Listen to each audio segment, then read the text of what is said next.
लो साथीहरू भन्दा भन्दै प्रेम दाजुको छुट्टी पनि सक्यो, फर्किने बेला पनि आयो र अब चाहिँ हामी गान्तोकतर्फ जाँदैछौँ। छिटो गर्दा गर्दै ढिलो भइहाल्यो हो, के गर्दा म चाहिँ स्लिपिङ ब्याग बोकिदिइरहेको छु।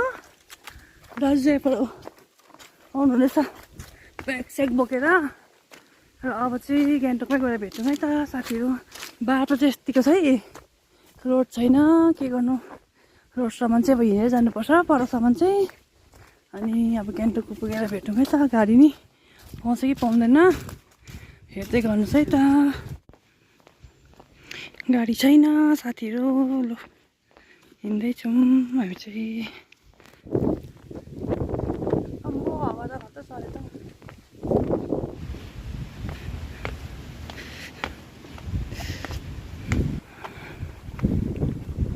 अम्बो छेत्री साहब त कहाँ पुगिसकेछ त हौ।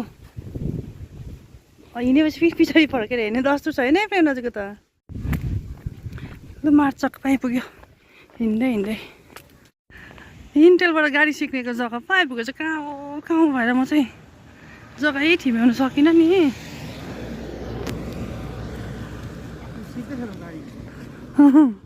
ठेट्टेरिका।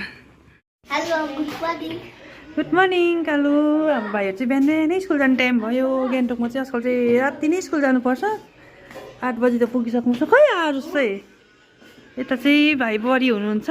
हाम्रो पञ्चायत बाउ ओछ्यान उठाउनु हुँदैछ पञ्चायतनी आमाले चाहिँ। नानी बिमार भएको अवस्था आइसा कस्तो फिल हुँदैछ अहिले? लु आरुस हिँड्ने टाइम भयो। मैना कालु हेभ अ नाइस डे। लु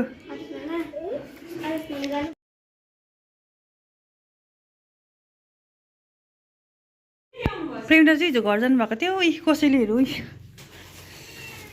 सागहरू बिचरा मेरो सासुरा बाबाले पठाउनु भएको।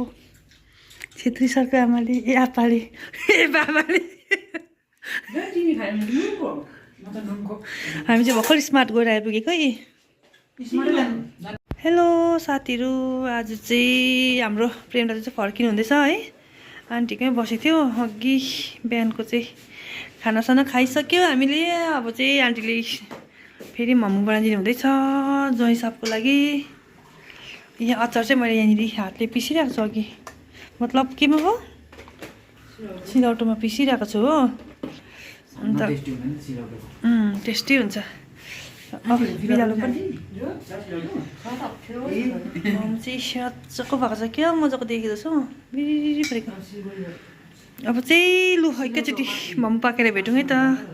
लु मोमो चाहिँ पाकिसकेको छ। हाम्रो अचार कस्तो हुन्छ फ्रेन्ड छ दामी? अब यो मोमो दिल्लीमा याद आउँछ? यस्तो मोमो पाउँछ दिल्लीमा? गुड मर्निङ साथीहरू, र आज चाहिँ हो नेक्स्ट डे र हिजो बेलुकै हस्बेन्ड चाहिँ सिलगढीतर्फ जानुभयो है। राति 12 बजीको ट्रेन थियो र यहाँदेखि 3 बजीतिर हिँड्नु भएको हो। अनि उहाँ चाहिँ ट्रेनमा चढेर पनि दिल्लीतर्फ जानुहुँदैछ र आज चाहिँ म पनि घर फर्किन्छु र अङ्कलले चाहिँ मलाई पुऱ्याइदिन्छु भन्नुभएको छ। र अहिले अब हेरौँ के हुन्छ है। हजुरहरू पनि हेर्दै गर्नुहोस् है त। ल साथीहरू, अब चाहिँ नामिन फर्किनु आँटेको। अङ्कल र आन्टी जानुहुन्छ पुऱ्याउनु। सामानहरू यहाँ रेडी गरिरहेको छु। आन्टी रेडी हुनुहुँदैछ। चाहिँ प्रेम दाजु चाहिँ पटना पुग्यो हेरेर अङ्कललाई भिडियो कल गर्नुहुँदैछ।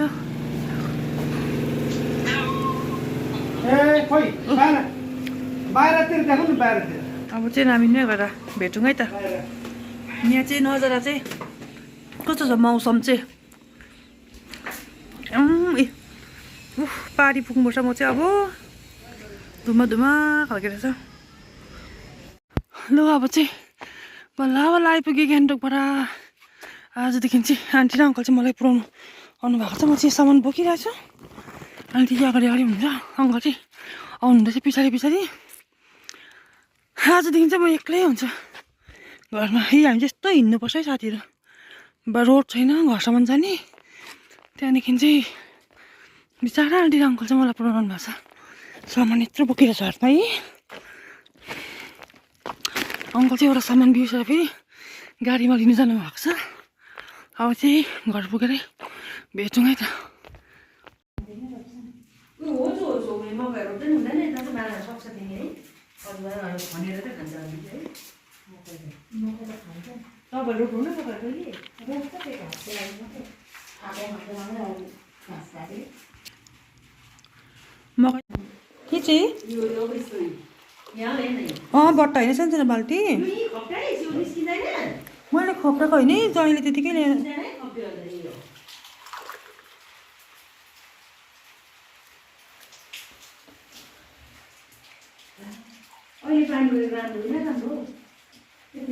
अङ्कल चाहिँ आउने बित्तिकै पानी यहाँनिर चिया पनि खानुभएको छैन पानीको आउने बित्तिकै भनेको नि मौसम चाहिँ यस्तो डेन्जर भइरहेको छ कि पानी परेछ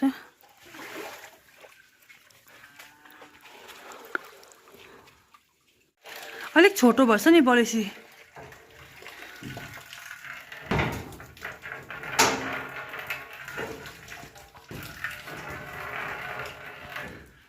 अर्को जोडेर नि अङ्कलले यहाँ यस्तरी बनाउनु भएको छ ए अब मर्मत हुँदैछ अब अलिकति बलेसी चाहिँ फेल भएछ अस्ति प्रेग्नेन्सी जाने दिन हतार हतार बनाउनु भएको थियो आन्टी चाहिँ जानु आँट्नु भयो बिचरा मलाई पुऱ्याउनु भएको थियो फेरि आन्टीलाई पुऱ्याउनु ग्यान्टोको जाउँ क्या म भन्नु अङ्कल चाबी बोक्नु भयो गाडीको फोन